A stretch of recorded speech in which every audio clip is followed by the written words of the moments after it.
নমস্কার। দেখুন, এই মুহূর্তের সবচেয়ে বড় ব্রেকিং নিউজ, ব্রেকিং আপডেট। আপনাদের TET mandate should not apply to teacher appointed before 2010।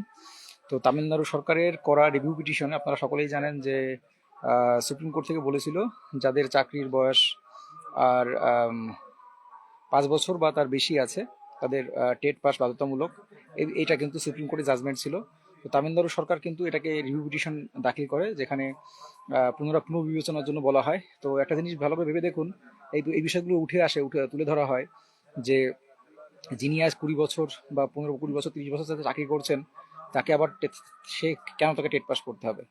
সে 35 বছর ধরে চাকরি করছেন, টেট পাস পাস করিয়ে এটা কি প্রমাণ করতে চাইছে? তো এই বিষয় নিয়ে তো ভীষণ তোলপাড় হয়। পরে শেষে কিন্তু সুপ্রিম কোর্ট কিন্তু এটা জাজমেন্ট দিয়েছে।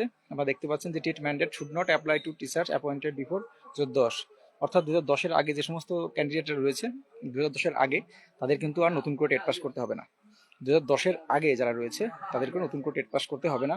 এই মুহূর্তের সবচেয়ে বড় ব্রেকিং নিউজ, ব্রেকিং আপডেট। অবশ্যই ভিডিওকে শেয়ার করবেন এবং মিঠুন দা হেল্পলাইন আমাদের ইউটিউব চ্যানেল এবং ফেসবুক পেজে যদি নতুন হয়ে থাকেন অবশ্যই ফলো করে রাখবেন। চাকরির গুরুত্বপূর্ণ আপডেট এবং যে কোনো ইনফরমেশন এবং গুরুত্বপূর্ণ ক্লাস এবং এছাড়াও এনিথিং সবকিছুই। তো এই মুহূর্তের সবচেয়ে বড় ব্রেকিং নিউজ কিন্তু এটাই। ভিডিওটাকে শেয়ার করুন, সকলের কাছে পৌঁছে দিন এবং একটা ভালো স্বস্তির খবর, বিশেষ করে যারা 2010 সাল বা তার আগে যারা শিক্ষক রূপে জয়েন করেছে। এই মুহূর্তের সবচেয়ে বড় ব্রেকিং নিউজ।